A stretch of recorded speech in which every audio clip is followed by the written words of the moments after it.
Muy buenos días, muy buenas tardes, apreciados suscriptores de nuestro canal YouTube.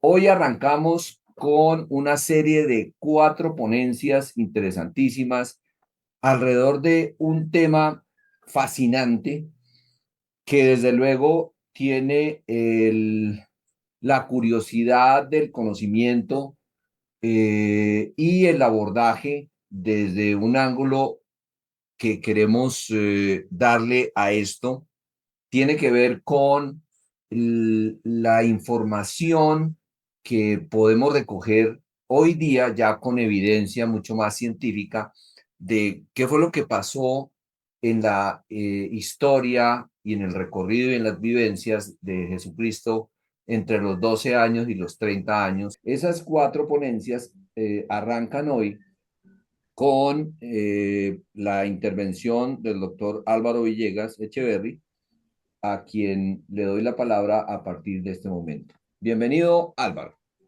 Gracias, Edgar. Gracias, compañeros. Como dijo Edgar, pues este es un tema que está gran parte en las suposiciones, en las hipótesis. Yo voy a tratar de hacer una cronología de todo lo poco o lo mucho que se conoce y para que después en otras se profundicen esas hipótesis. La etapa de la vida de Jesús de los 12 a los 30 años es uno de los mayores silencios dentro de la Iglesia Católica y en total del cristianismo. A ese periodo se suele llamar oculto, la historia oculta de Jesús. Lo interesante es que hay pocas certezas y muchas hipótesis, muchísimas hipótesis. Los textos principales de los evangelios, como el de Lucas y de Mateo, dan dos referencias claras y nada más. A los 12 años Jesús aparece en el templo de Jerusalén, conversando con maestros y mostrando gran conocimiento. Y luego hay silencio hasta los 30, que es cuando inicia la vida pública bautizado con Juan Bautista. El mismo Evangelio de Lucas dice que Jesús creció en sabiduría, en estatura, que en gracia ante Dios y ante los hombres. Lo más aceptado históricamente es que vivió en Nazaret, que trabajó como carpintero o artesano ayudándole a su padre, que llevó una vida judía normal, tradicional, oración, trabajo, participación en la sinagoga, es decir, una vida aparentemente normal, sin señales públicas de lo que vendría después. Al respecto, en muchos temas que me metí a mirar, entre ellos la vida de María, lo que hay sobre la vida de María, pues en esos temas se muestra una María participativa, no era la María común del judaísmo, orando y cuidando su hogar y siguiendo las instrucciones del Padre, sino que era una María participativa. Era una María que participaba en la sinagoga, era una María que participaba con la sociedad, era una persona muy querida y muy bien querida dentro de todos los vecindarios. Existían rutas reales entre India y Palestina, entonces aquí es cuando empezamos como ya no a dejar que sea una simple hipótesis, sino que vamos a entrar a ver un poquitico qué pudo haber pasado con Jesús entre los 12 años y los 30 años. Pues resulta que, y aquí me voy un poquitico antes, es probable que lo toque más adelante, pero todos recuerdan la visita de los Reyes Magos y los Reyes Magos pues venían de unas regiones lejanas y después entonces cuando se dio la orden de que iban a matar a todos los bebés recién nacidos menores a un año, pues la Virgen y Jesús y José tuvieron que evacuarse, tuvieron que volar, ¿sí? Y después van apareciendo en ciertas partes, pero entonces Aquí vamos a ver si existía maneras o no de ir a ciertas partes. Entonces, así habían rutas reales entre India y Palestina. Por ejemplo, había una ruta terrestre, que era la ruta de la seda, muy concurrida, que conectaba la India con Persia, con Mesopotamia y con Levante.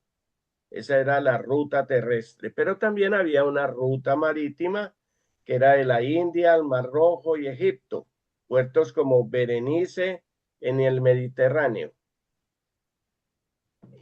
Periplus Meris Eritae del siglo I después de Cristo, que fue un manual de comercio greco-romano, dice que circulaban por estas, él habla que circulaban por estas rutas, pues por esas rutas que vimos anteriormente, la terrestre y la marítima, habían especies, telas, piedras preciosas, ideas filosóficas que venían mucho de lo que es la Grecia, comerciantes, ascetas y embajadores.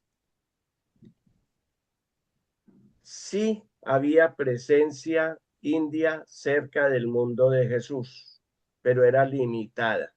En Alejandría, por ejemplo, en Egipto, había una mezcla cultural de griegos, egipcios, judíos, posiblemente algunos orientales.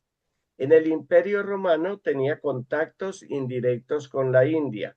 Incluso se mencionan gimnosofistas, o sea, sabios desnudos de la India en textos griegos. Muchas de las análisis de la vida de Jesús después de los 30 los comparan con hechos que se presentaban en estas zonas de Egipto y del Imperio Romano. Entonces decían de dónde sacó Jesús estas ideas, esta forma de pensar, esta forma de actuar.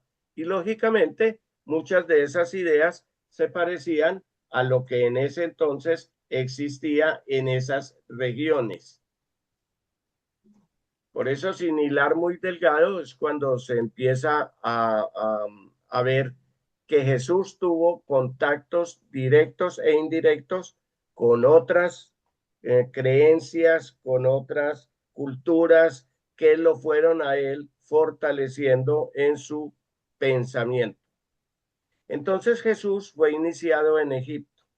La estancia de Jesús en Nazaret, en Egipto, es un episodio bíblico, lo dice Mateo 2, 13, 18, donde la Sagrada Familia huye de Judea para escapar de la matanza ordenada por Herodes. Se estima que Jesús pasó entre 3 a 4 años en Egipto como niño, como refugiado, antes de regresar a Israel tras la muerte de Herodes. Según fuentes históricas cortas como el Meimar, libro del registro de los hechos históricos religiosos del Papa Teófilo, antiguamente existían tres caminos para seguir desde Palestina a Egipto, pero la Sagrada Familia, guiada por Dios, no eligió ninguno de esos tres caminos. En su ida al sur, llegaron al pueblo de Mostorod, a solo 10 kilómetros de la capital egipcia, que pasó a llamarse Al-Mahama. Su próxima parada fue en Belbeis, a 55 kilómetros del Cairo, y luego partió hacia Minjet, cruzando el Nilo hasta Samanud, donde dicen que existe un pozo de agua bendecido por Jesús. Para las personas que han tenido el privilegio muchas veces de ir a todos estos sitios, pues realmente vienen diciendo que sí, allá hay placas que dicen aquí estuvo Jesús, aquí se paró Jesús, aquí bebió Jesús, agua, aquí, por todas partes hay como anotaciones de que Jesús estuvo por todos los lados. Entonces, por allá existe un pozo de agua bendecido por Jesús y ahí hay una placa conmemorativa. Luego pasaron a Sagna, yo no sé pronunciar esto, Sagna, en donde existe una huella de una pisada de Jesús en una roca y desde hace 15 años la roca puede verse ya que permaneció oculta para que no se la robaran. Después la Sagrada Familia se dirigió hacia Wadi, lugar bendecido por Jesús y por María. Existe una teoría en donde se dice que la Virgen María era erudita, conocedora de la religión, supremamente inteligente y que fue la que educó a Jesús y recibió la formación en escuelas de misterio, conocimiento espiritual, secreto hasta los 30 años. Entonces aquí entra una parte muy importante dentro de la vida de Jesús de los 12 a los 18 años también y de los 18 a los 30. María fue un soporte supremamente importante en la vida de Jesús. Mientras María estuvo por esos sitios en los primeros años de Jesús, lo que ella estuvo fue llenándose de sabiduría, si vamos a poner un término, que esa sabiduría se la fue enseñando a Jesús y Jesús fue formando todo su criterio, llamémoslo así, de acuerdo a las enseñanzas de su madre. Jesús en Egipto. En los 4 años de estadía de Jesús en Egipto visitaron muchos pueblos, algunos de ellos poblados por judíos. Por X o Y, Z razón, voy a contar una anécdota. A los paisas nos dicen que somos como judíos errantes. Y el hecho de que se diga judíos errantes es porque judíos había por toda parte. Por toda parte usted encontraba judíos. Entonces, esa parte de haber judíos por todos los sectores donde iba María, Jesús y José, pues eso les ayudaba mucho. El regreso fue por otro camino diferente por donde se fueron, llegando a Sinaí, Palestina, donde vivieron en el pueblo de Nazaret en Galilea. Y viene lo que hablan de los viajes a Oriente, Indio o Tíbet. Hay algunas teorías que dice que aprendió tradiciones budistas e hinduistas. No hay evidencia histórica sólida, pero dice que Jesús viajó joven hacia India, Nepal o el Tíbet. O sea, que Jesús después de los 12 años regresó nuevamente a la India y estuvo en el Tíbet. Eso es lo que se dice y para ello ya empiezan a ver ciertas historias que de una u otra manera, alguna parte de esas historias se han venido comprobando, otra parte sigue en hipótesis y sigue en teoría. Pero entonces aquí viene que un escritor ruso, del cual hablamos hace días, Nicolás Notovich, afirmó en el siglo XIX haberse encontrado manuscritos en un monasterio tibetano que hablaba de un tal Isha. Isha significa Jesús. En 1887 viajó a la India para estudiar la cultura hindú, este ruso Notovich. Hoy diríamos que era como una especie de antropólogo. Finalmente llegó a Ladakh, en la frontera norte de la India, desde donde pretendía regresar a Rusia a través del Karakorum y el Turquistán chino. Estando en Ladakh, el abad de un monasterio budista le dijo que en Lhasa se encontraban manuscritos que narraban la vida de Jesús. En aquel entonces, el acceso a todo hombre blanco, al igual que al del Tíbet, estaba completamente cerrado. A pesar de esa prohibición, Notovich decidió abrirse paso hasta Lhasa en busca de los supuestos registros. Estando aún en Led, la capital de Ladakh, Notovich visitó el monasterio de Jimis y habló con su abad. Cuando le preguntó si sabía algo sobre Isha, Jesús, se sorprendió al recibir la respuesta. El nombre de Isha es tenido en gran respeto por los budistas, pero poco se sabe de él, salvo por los lamas principales que han leído los rollos relativos a su vida. Entre, por ejemplo, los manuscritos de la biblioteca de nuestro monasterio, dijo el abad, se encuentran descripciones de la vida y los actos de Buda Isha, que predicó la santa doctrina en la India y entre los hijos de Israel, y que fue ejecutado por los paganos, cuyos descendientes han adoptado desde entonces los preceptos para el propago para él. Hace 3000 años, el gran Buda se encarnó en el célebre príncipe Sikayu, ay Dios, Sakyamundi, continuando así el esquema de sus 20 encarnaciones. Todo esto es la historia del budismo, los 20 Budas, más o menos las historias de los 20 Budas son muy parecidas. Simultáneamente con la llegada del budismo a China, sus principios se difundieron entre los israelitas por medio de Isha. Quiero comentarles que cuando regresó a Rusia, este caballero mostró el texto manuscrito de varios líderes de la iglesia, mostró el texto manuscrito, el que él llevó a varios líderes de la iglesia ortodoxa rusa. Ese texto está en otra parte, yo se los, Edgar lo tiene, si están interesados, Edgar se los puede mandar, ya está traducido y es precisamente donde hay muchas caracterizaciones de lo que fue la estadía de Isha en ese monasterio, y que Notovich lo imprimió y lo llamó La vida desconocida de Jesús.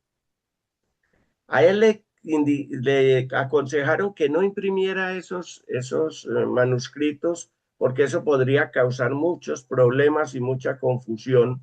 Sin embargo, él lo sacó a la público.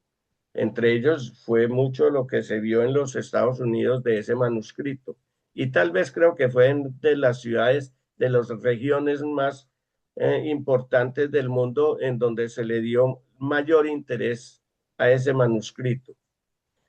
Lógico, las críticas llovieron por doquier. Incluso el célebre orientalista Max Müller se sumó a las imprecaciones. El abad del monasterio de Gimis se vio tan acosado por quienes llegaron con él en la intención de robar o destruir el manuscrito que se negó no solo a mostrarlos, sino incluso a volver a hablar del tema. Citaban el silencio del abad como prueba de que el libro era una invención. Pero por allá, pero en 1922, Swami Avedanandana, discípulo directo de Sri Ramakrishna y vicepresidente de la misión Ramakashina, acudió al monasterio de Gimis y solicitó ver el manuscrito de Notovich, en donde había escrito la vida de Santa Isha, o sea, de Jesús. El Swami ya había visto y leído el libro en Estados Unidos. Dado que para entonces el revuelo se había calmado hacía ya tiempo, y también porque era evidente que Swami no era un curioso ni un posible ladrón o vándalo, uno de los lamas le mostró el manuscrito, tras asegurarle que el relato de Notovich sobre su visita y convalecencia en el monasterio era completamente cierto. Swami Advaita estuvo acompañado por un secretario que también escribió sobre su visita a Gimis, donde vieron el libro y escucharon el testimonio de los lamas. Por lo tanto, podemos estar completamente seguros de que el relato de Notovich es fiable y la traducción es íntegra. Hay otros testimonios de Jesús en la India. El escritor Yonaganda afirma también en sus libros, especialmente en el último, El Yoga de Jesús, que Jesús estuvo en la India, aprendió yoga con los más grandes yogis y lamas, quienes le respetaron como un gran yogi, y alcanzó el estado de superconciencia crística, adquiriendo así el título honorífico de Cristo, llegando a ser el más alto maestro de Occidente, así como Krishna fue el más alto en Oriente.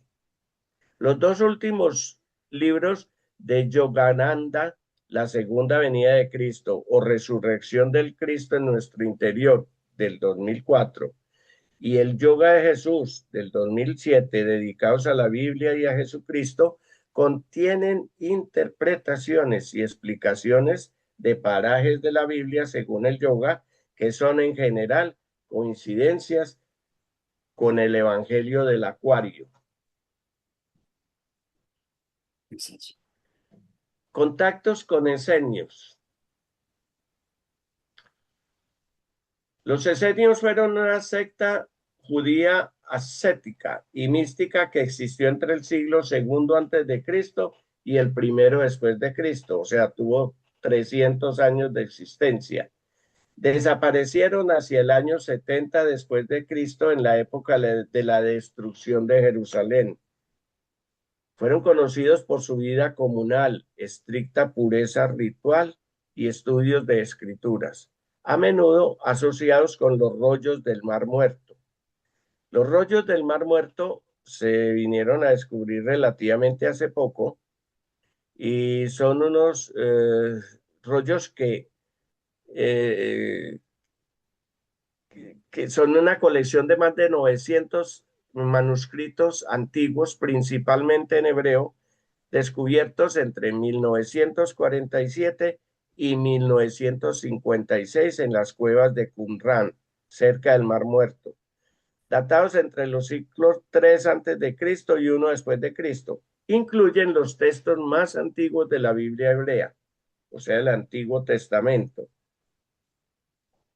Son considerados el hallazgo arqueológico más importante del siglo XX para el estudio del judaísmo y los orígenes del cristianismo. Los esenios se distinguían por su celibato. En algunos grupos, otros no, pero en los grupos principales eran célibes. Rechazo a la propiedad privada y oposición a la vida política. Los esenios solían practicar el celibato y eran elitistas, mientras que Jesús aceptaba a pecadores, enfermos y a las mujeres, y sus discípulos eran casados. En las historias de la vida de María se habla mucho, a ella le impactó mucho la vida de los esenios. Y muchas de las enseñanzas de María hacia Jesús tuvieron que ver con eso. Entre otras cosas, se dice que por esa razón, aun cuando han salido últimamente o no, en los últimos 100 años han salido escritos en que Jesús no era célibe, en que tuvo hijos, en que todas esas cosas. Sin embargo, lo que más se ha tenido en cuenta específicamente es que estas enseñanzas que María obtuvo y que le pasó a su hijo en la educación que le dio, tienen que ver con estas enseñanzas de los esenios. Los esenios practicaban vida sencilla, pureza ritual y espiritualidad intensa. Hay similitudes entre sus enseñanzas y las de Jesús, como en la humildad, la vida interior y el desapego a los bienes materiales. Entonces, volvamos a ver un poquitico más de la historia anterior, como para tratar de entender un poco más en este punto donde vamos. Los magos, después de la adoración y de la huida de Egipto, tiempo más tarde, unos magos de Oriente se presentaron en busca del rey de los judíos que ha nacido. Cuando entran en la casa, ven al niño con María, su madre, y postrándose le adoran. Pero esta visita de los magos atrae la atención de Herodes el Grande, que ordena matar a todos los niños de Belén y de toda su comarca. El riesgo se encierne nuevamente sobre María y el niño, pero el ángel del Señor se aparece en sueños a José y le dice: levántate, toma contigo al niño y a su madre y huye a Egipto. Y estate allí hasta que yo te diga, porque Herodes va a buscar al niño para matarle. Él se levanta, toma de noche al niño y a su madre y se retira a Egipto y permanece allí hasta la muerte de Herodes. Todo esto es lo que dicen las Sagradas Escrituras. Cuando mueren los que buscaban la vida del niño, José toma consigo al niño a su madre y vuelve a Judea. María aparece también en el único episodio de Jesús adolescente narrado por los evangelios canónicos, el referido por Lucas con motivo de la fiesta después de sufrir la pérdida de su hijo. No, aquí me perdí en algo.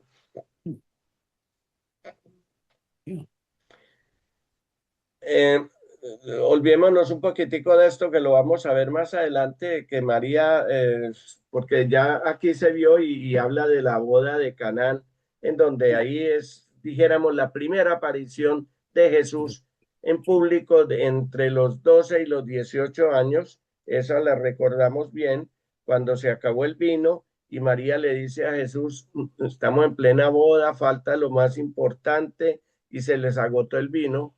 Jesús le dice, ¿y si yo qué tengo que ver con eso? Y María le dijo, no, por favor, ayúdanos, estamos metidos aquí en un lío, ¿sí? Entonces Jesús hace traer unos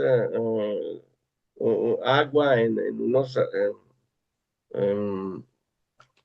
en unas canecas de barro y las bendice y lo convierte en el vino y toda la gente salió maravillada que era la única boda en donde al principio siempre entregan el vino bueno y después, cuando ya la gente está borracha, le entregan el malo y que aquí habían hecho lo contrario, entregaron primero el malo y al final dejaron el bueno. Pero pues ese fue la primera aparición pública de Jesús. Después de sufrir la pérdida de su hijo en el templo y de haberlo buscado durante 3 días y encontrarlo, María le pregunta, hijo, ¿por qué te has portado así con nosotros? Mira, tu padre y yo estamos angustiados, te andábamos buscando. María afirma así que es José el padre de su hijo, lo cual a continuación niega a Jesús al decir, ¿por qué me buscáis? ¿No sabías que debo estar en la casa de mi padre? María no comprende las palabras de su hijo, según el autor del Evangelio, pareciendo haber olvidado la anunciación y la concepción. El Evangelio de Lucas repite en este punto casi textualmente las frases antes citadas, y su madre conservaba cuidadosamente todas las cosas en su corazón. Entonces, María, educadora del Dios, del Hijo de Dios. Por eso les digo, dentro de los 12 a los 30 años, la influencia de María en Jesús es muy, muy grande. Aunque se realizó por obra del Espíritu Santo y de una Madre Virgen, la generación de Jesús, como la de todos los hombres, pasó por las fases de la concepción, la gestación y el parto. Además, la maternidad de María no se limitó exclusivamente al proceso biológico de la generación, sino que, al igual que sucede en el caso de cualquier otra madre, también contribuyó de forma esencial al crecimiento y desarrollo de su hijo. No solo es madre la mujer que da a luz un niño, sino también la que lo cría y lo educa. Más aún, podemos muy bien decir que la misión de educar es, según el plan divino, una prolongación natural de la procreación. Se podía pensar entonces que Jesús, al poseer en sí mismo la plenitud de la divinidad, no tenía necesidad de educadores, pero el misterio de la encarnación nos revela que el Hijo de Dios vino al mundo en una condición humana totalmente semejante a nosotros. O sea, Él vino a mostrar como Dios que podía ser hombre y como hombre vino a cumplir absolutamente todo lo que se debía hacer. Él no creció en 2 años, él no creció, no, él fue un niño normal, completamente normal, y toda la vida fue normal, siendo hijo de Dios. Como acontece con todo ser humano, el crecimiento de Jesús desde su infancia hasta la edad adulta requirió la acción educativa de sus padres. El Evangelio de San Lucas, particularmente atento al periodo de la infancia, narra que Jesús de Nazaret se hallaba sujeto a José y a María, y esa dependencia nos demuestra que Jesús tenía la disposición de recibir y estaba abierto a la obra educativa de su madre y de José, que cumplían su misión también en virtud de la docilidad que él manifestaba siempre. María y José sabían que Jesús era hijo de Dios, que era un ser diferente a todos los demás, pero procuraron educarlo como un ser normal. A él nunca le decían, usted es hijo de Dios, entonces es usted. No, no, no, no, no. Era un niño normal con unas cualidades especiales en inteligencia y en muchas otras cosas que procuró María siempre, siempre educarlo de esa manera y con esa particularidad. Entonces vamos a ver un poco qué es el budismo y el judaísmo y estas, llamémoslas, mm, tendencias que habían en esa época. El budismo es una tradición filosófica y espiritual no teísta, centrada en eliminar el sufrimiento y alcanzar la iluminación, que es lo que llaman el nirvana, mediante la meditación, la ética y la sabiduría. Originado en el noreste de la India hace 2500 años con Siddhartha Gautama, que era el Buda. Enseña que la felicidad duradera se logra al superar el deseo y comprender la naturaleza imperante de la vida.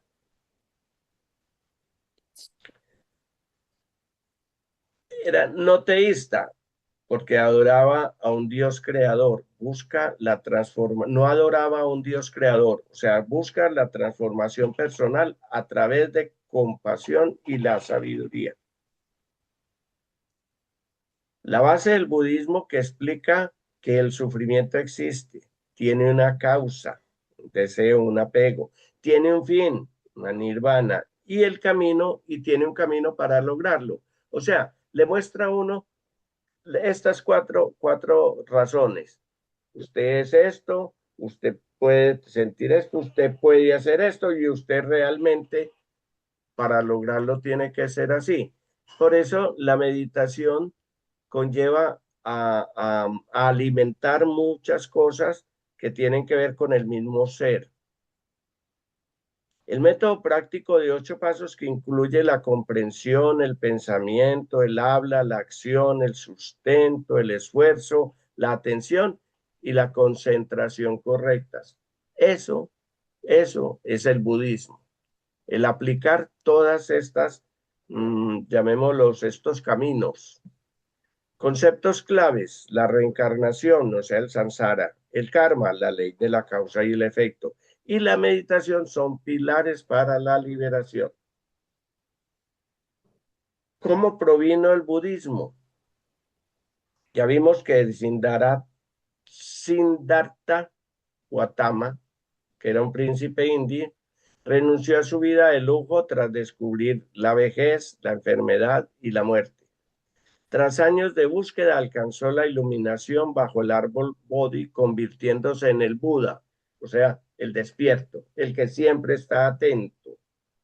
Las enseñanzas, o sea, el Dharma, Buda dedicó su vida a enseñar el camino medio, evitando los extremos de la indulgencia y la automortificación. La expansión. Entonces el budismo comenzó en el norte de la India, expandiéndose por Asia bajo 2 corrientes principales, la Theravada, que es la más antigua, y es la Mahayana, que es la enfocada especialmente en la compasión universal. El budismo se consolidó como un método práctico de entrenamiento mental para alcanzar la paz interior y la sabiduría, transformándose con el tiempo en una de las mayores religiones filosóficas del mundo. Si vamos a ver Jesús después de los hechos de los apóstoles, narran que Jesús estuvo 40 días en el desierto meditando. que Jesús de pronto entraba en horas de meditación y de oración. Todo esto tendrían que ver seguramente mucho con las prácticas que aprendió de su madre o cuando estuvo por allá del budismo. Y es muy bueno cuando se ven los paralelos de qué tiene el cristianismo y qué tiene el budismo, de qué tiene el hinduismo y qué tiene el cristianismo. Y todo esto y se encuentra que hay paralelos tan importantes que uno dice, efectivamente, de alguna parte tuvo que sacar esto. Hoy por hoy no es difícil sacar todo esto porque para eso existen estos equipos electrónicos, pero hace 2000 años no era posible pues tener toda la información como para uno decir yo leí esto y entonces voy a hacer aquello. No, tiene que ser porque lo vivió y lo estudió y lo analizó y lo sintió. Entonces ahora vamos a otra tendencia, lo llamo yo el hinduismo.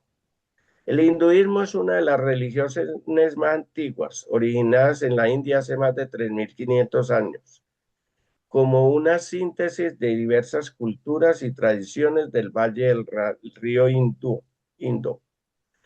Más que una fe única, es un conjunto diverso de creencias. Es politeísta, monista o panteísta.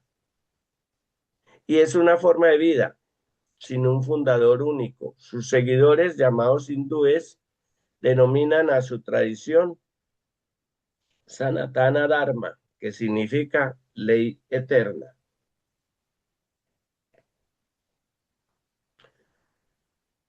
No tuvo un fundador ni un inicio único. Surgió de la mezcla de la civilización verídica, los arios, con culturas locales del Valle del Indo.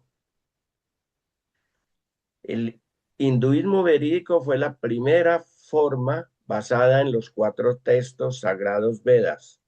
Esto fue aproximadamente entre los 1500 a los 600 años antes de Cristo. O sea, todavía no existía el budismo y mucho menos pues el cristianismo. Con el tiempo incorporó tradiciones locales y filosofías y disciplinas como el yoga.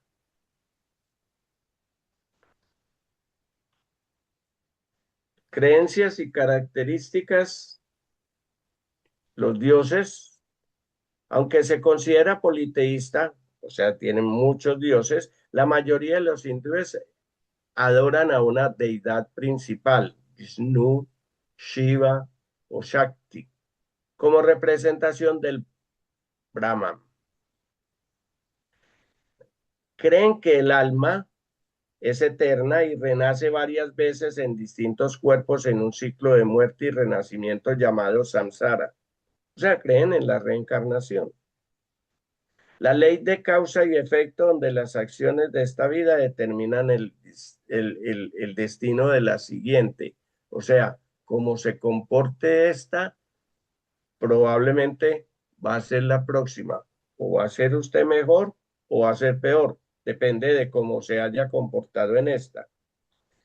El deber moral y ético que cada persona debe cumplir para ellos es supremamente importante. Y además de los Vedas, destacan a los Upanishads, el Bhagavad Gita, el Ramayana y el Mahabharata. Todas estas son textos sagrados que los ayudan para fortalecerse espiritualmente. Hay un evangelio que llama el Acuario de Jesús el Cristo, de Levi Dowling, que describe los viajes de Jesús a India, Egipto y Persia. El Evangelio Acuario del Jesús el Cristo, transcrito por Levi Dowling en 1908, es una obra esotérica y de la nueva era que detalla los años perdidos, 18 años, de la vida de Jesús, cubriendo sus viajes de estudio por la India, Tíbet, Egipto y Grecia. Afirma ser recuperado de los registros akáshicos, presentando a Jesús como un hombre que alcanzó la conciencia crítica. Es un libro publicado en 1908 y su título completo es El Evangelio de la Era de Acuario de Jesús el Cristo de la Era de Piscis. Afirma Darwin haberlo transcrito de los registros acásicos, materia sutil que había conseguido percibir tras practicar meditación durante 40 años. Afirma que es la historia verdadera de la vida de Jesús, incluyendo los 18 años perdidos, es decir, de los 12 a los 30 años no relatados en el Nuevo Testamento. Según el prólogo del libro, Dowling, nacido en Belleville, en Ohio, hijo de un predicador de la iglesia Discípulos de Cristo, y tuvo una espiritualidad precoz, pues a los 13 años, en su primer debate público, se enfrentó a un anciano presbiteriano acerca del castigo eterno de los malvados. Comenzó a predicar a los 16 años y a los 18 años ya era pastor de una iglesia. A sus 20 años ingresó en el ejército de Estados Unidos como capellán y sirvió hasta el fin de la Guerra Civil estadounidense. En 1986 y 1967 estudió en la Universidad Cristiana del Noreste en Indianápolis. Narra la juventud de Jesús, sus viajes por Oriente, aprendiendo de sabios y maestros, su ministerio, traición, juicio, muerte y ascensión. Distingue entre Jesús, el hombre, y el Cristo, el estado de conciencia espiritual o conciencia crítica, que Jesús logró alcanzar a través de la meditación y el esfuerzo. Como él, el autor de este libro, dice haber conseguido todo esto basado en la meditación de 40 años. Él también dice que Jesús, muchas de las cosas que aprendió y que supo y que practicó en su vida pública fueron debido a la meditación. Se considera un texto esotérico espiritual, no parte del canon bíblico oficial. Describe detalladamente sus estudios en monasterios del Tíbet, templos egipcios y centros de sabiduría en la India y en Grecia. Este evangelio ofrece un registro de los 18 años de la vida de Jesús que no aparecen en el Nuevo Testamento. Cubre sus viajes y encuentros con varios maestros y hombres iluminados en países como India, Egipto, Asiria, Grecia y el Tíbet. Además, enseña muchas verdades profundas no halladas en los textos y algunas veces clarifica o refuerza las enseñanzas ya conocidas de la Biblia. Incluye capítulos acerca de María, su madre, y de Juan Bautista, entre otras personas importantes en la vida de Cristo. Igualmente se presentan muchos de sus viajes, enseñanzas, de los momentos en que fue traicionado el juicio y la resurrección de Cristo. Gracias. Con esto yo termino lo que pudiéramos decir la parte más sintetizada de lo que se habla y se está hablando mucho desde hace muchos años sobre esos 18 años perdidos de Cristo.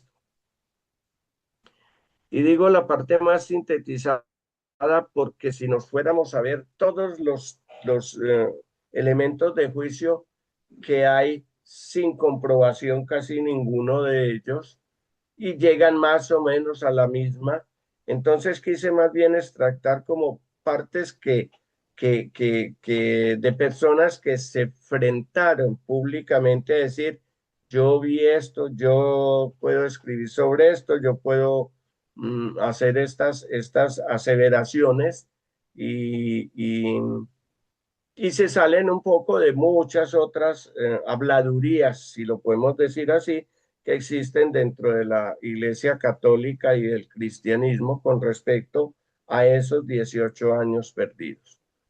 Espero que esto nos haya servido como de una guía para poder profundizar ya con con los otros, con lo que Oscar va a hablar y con lo que Gustavo va a hablar y con lo que Edgar después va a hablar, y que esto nos sirva como de una guía para decir, bueno, a Cristo hay que mirarlo como Cristo, el Dios Salvador, el Hijo de Dios, y hay que mirarlo como Jesús, el Hijo del Hombre.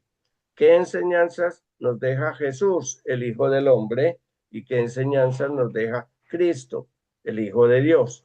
O sea, tratar de separar las dos, llamémoslas, vidas de Jesús, el Cristo y el Jesús.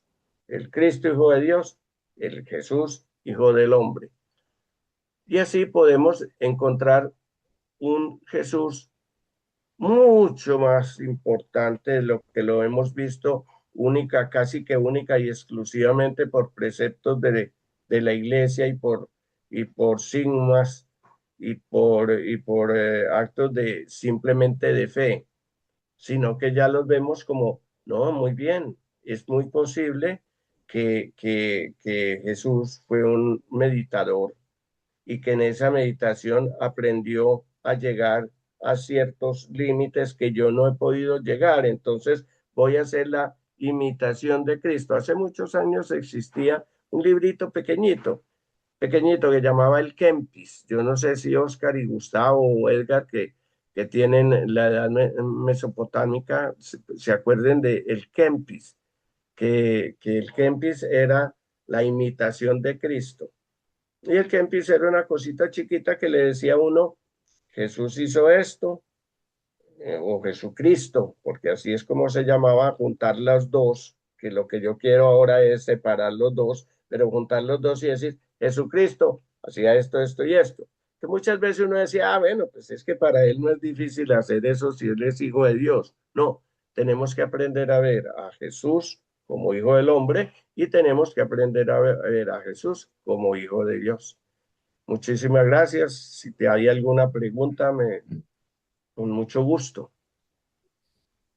No, muchísimas gracias a ti, Álvaro, porque este recorrido, si bien es muy sintético y tienes el crédito por haber condensado ese largo cúmulo de información acerca de hoy día, la que se tiene entre los 12 y los 30 años en la vida de Jesús, nos abre a un mensaje principal, que es lo primero que yo interpreto. No se trata de interpretar en el siglo XXI todas las cosas que sucedieron hace 2000 años como simples milagros o que hay que creerlas por fe. Le has dado una orientación donde nos habla de que Jesús fue un niño normal, de carne y hueso, que tuvo su evolución como todo niño hasta la adolescencia, la adultez, etcétera, pero que tiene tuvo una particularidad doble. La primera, una gran información que vale la pena resaltar, y es que en esa época no se reconocía el valor de lo que era una madre inteligente, formativa, como lo fue la Virgen María. Ella se encargó de conformar digamos, un orden cognoscitivo en Jesús, lleno de información, una orientadora espectacular.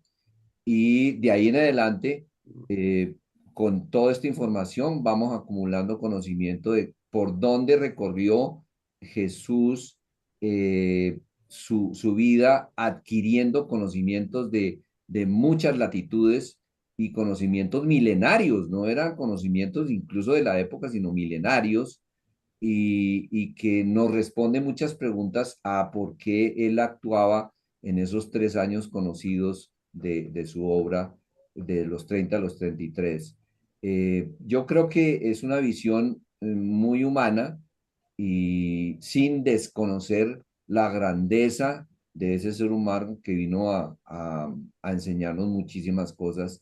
Y creo que ese es el primer mensaje en ese recorrido histórico que nos has regalado. Gracias, Álvaro. Colegas, una opinión de ustedes para finalizar esta primera aproximación. Los escucho. Bueno, a mí me gustaría resaltar lo que ya has mencionado, Edgar, que es la tarea que se tomó nuestro amigo Álvaro Villegas para hacer este raconto, que por supuesto es resumido y hay muchos otros aspectos que figuran como posibles en la literatura, pero no hay pruebas contundentes. Por ejemplo, el paso de Jesús por las Islas Británicas en compañía de Jesús de Arimatea, que era una especie de padrino de Jesús, un hombre poderoso económicamente, respetado, era comerciante y hay quienes dicen que en las Islas Británicas estuvo Jesús y que hay un sitio especialmente que guarda recuerdo de aquella visita. Y por otro lado, hay otros que hablan del paso de Jesús por lo que hoy es Irán, pero en aquel entonces era Persia, era un imperio muy poderoso y de acuerdo a esta información tan poco segura que yo tengo, Jesús captó parte del mensaje del zoroastrismo, que fue una de las primeras religiones monoteístas de la antigüedad y que se enriqueció sumándolo a todos los demás conocimientos que se le atribuyen provenientes del budismo, del hinduismo, etcétera. Porque es muy improbable que Jesús haya pasado entre los 12 y los 30 años, haya seguido trabajando como se infiere de los evangelios canónicos, viviendo en Palestina y trabajando como carpintero junto a su padre. Es más probable que haya decidido salir a viajar, así como siendo muy pequeño desapareció 3 días para quedarse en un templo discutiendo con los ancianos, los cuales estaban asombrados de la lucidez y el conocimiento que tenía este niño, y eso lo hizo de niño. De manera que cuando ya fue mayor, es probable que haya tenido la decisión y la valentía como para salir a recorrer todo el mundo antiguo de Europa y Asia y que haya estado como encontró Nikolai Notovich, que haya estado en la India y que haya documentos en templos que demuestran que Isa era Jesús y que estuvo allí. Después también recuerdo un libro que tenía mi esposa, que lo tengo todavía, por supuesto. Ella le interesaba mucho estos temas y me pidió que le compre un libro que se llamaba Jesús murió en Cachemira. Un libro muy poco conocido, me costó mucho encontrarlo en Buenos Aires. Finalmente lo encontré y no lo leí por completo, pero encontré que en una región de la India llamada Cachemira existe un sitio geográfico donde se rinde culto a Jesús, el cual según ellos fue enterrado en ese lugar porque no murió en la crucifixión, sino que fue retirado antes de fallecer y una vez que se repuso, se mudó a la India y murió en Cachemira. Así que hay tantas historias tan interesantes que es imposible resumirlas en una sola charla, pero es evidente que Jesús alcanzó un grado de evolución de sus conocimientos muy avanzado, muy superior a la mayoría de los hombres de su época y posteriores, y que se transformó en una especie de bisagra de la historia, la historia, por lo menos en Occidente, se divide en antes y después de Jesucristo. O sea, es una especie de bisagra que no cabe duda. Yo leí también en algún momento que había quienes decían que Jesús no había existido, pero luego encontré referencias de escritores antiguos, como el historiador romano Flavio Josefo, que lo refiere en sus escritos, y hay otras referencias históricas antiguas que indican que Jesús realmente existió y que no fue un invento. Y después otra cosa que me parece extraordinaria es que sus discípulos, los apóstoles, una vez que Jesús les delegó la misión de difundir la doctrina, arriesgaron su vida y muchos de ellos la perdieron de una manera cruel. Y cada uno de ellos tenía un oficio o una ocupación, incluso tenían su propia familia, pero dejaron todo eso y murieron sin arrepentirse y sin temor, sosteniendo las enseñanzas que Jesús les había transmitido. Y esto es algo que es muy impresionante, que nadie va a sacrificar su vida, su familia, su existir por una creencia que no está plenamente integrada, que no está plenamente convencido de que es así y que ha recibido pruebas demostrativas de que Jesús era un ser superior y que no había nada que los pudiera hacer volver para atrás. Este razonamiento también lo encontré en las entrevistas que le hicieron a Mel Gibson, que fue el director que dirigió la Pasión de Jesucristo, la versión en película más impresionante que he visto. La he visto varias veces y cada vez que la veo le descubro cosas. Y Mel Gibson, entre los razonamientos que él ha hecho durante tantos años de investigación, es esto que les acabo de mencionar, que nadie puede jugarse la vida como lo hicieron sus apóstoles de no haber existido un hecho extraordinario, algo tremendamente eh, im- impresionante que los marcó y que los sostuvo aún en las peores situaciones. Y recientemente, creo que esto ya se los mencioné, he descubierto, también gracias a las investigaciones que ha hecho Mel Gibson, de una versión de la Biblia que permaneció alejada de los poderes terrenales, apareció alejada de los emperadores romanos y por lo tanto no fue editada a conveniencia de un imperio. Y esta versión de la Biblia es la llamada Biblia etíope, que permaneció guardada en Etiopía, un país africano que está al sur de Egipto y Sudán, y que permaneció aislado del resto del mundo y aislado de los grandes imperios, y que mantuvo una Biblia que tiene mucho más libros que la Biblia católica y protestante. Según la información que yo he tenido, tiene 88 libros, mientras que la Biblia católica y protestante tiene alrededor de 66 libros.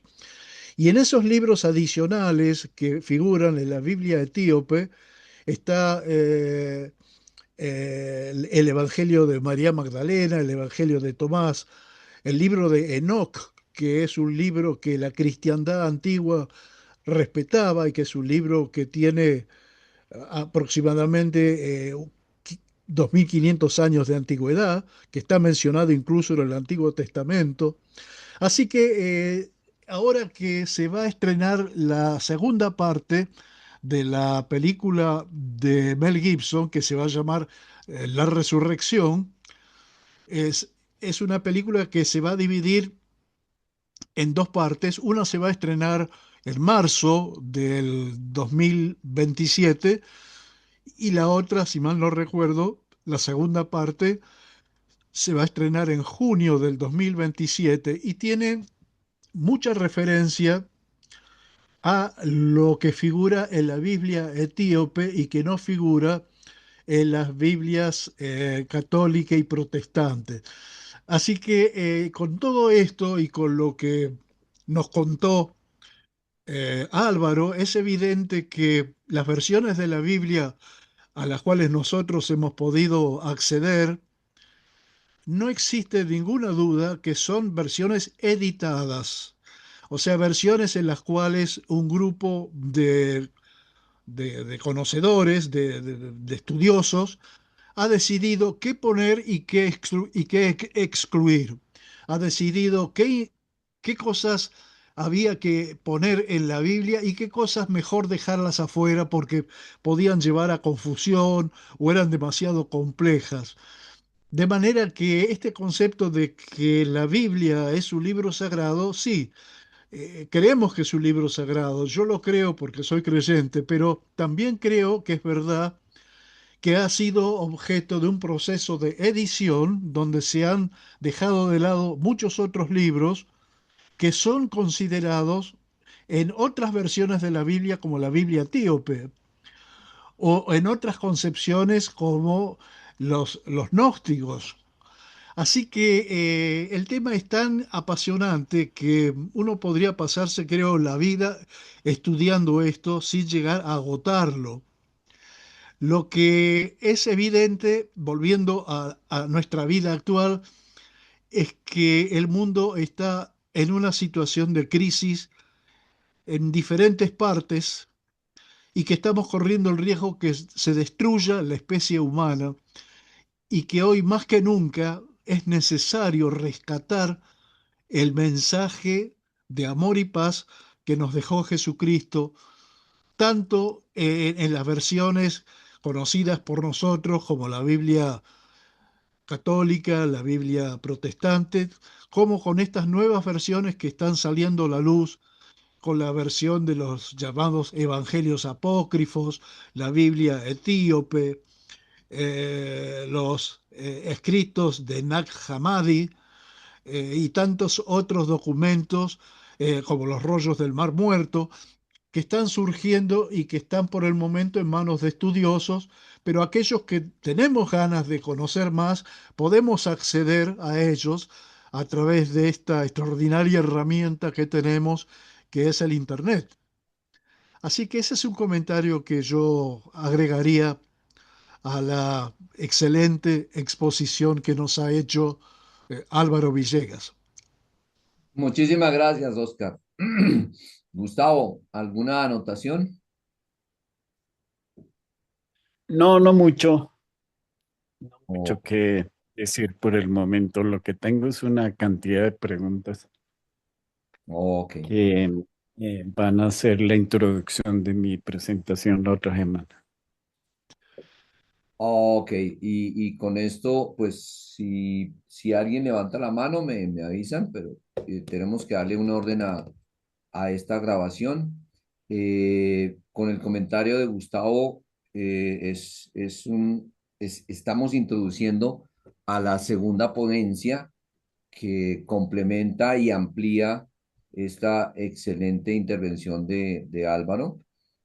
Se trata de las 10 principales hipótesis que hoy día se tienen alrededor de la historia de Jesús, de la historia entre los 12 y los 18 años, con una variedad de información. La mayor parte de esa información que nos va a presentar Gustavo está fundamentada en hallazgos y eso lo va a hacer claridad Gustavo cuando lo presente. Algunas otras son versiones todavía no confirmadas y que se mantienen a nivel de hipótesis razonables y casi que es una invitación a que nos acompañen en el segundo capítulo de esta serie de 4 ponencias alrededor del mismo tema. Los 18 años perdidos de Jesucristo entre los 12 y los 30 años. Muchísimas gracias y los esperamos en una próxima edición de de nuestras grabaciones. Muchísimas gracias y hasta una próxima.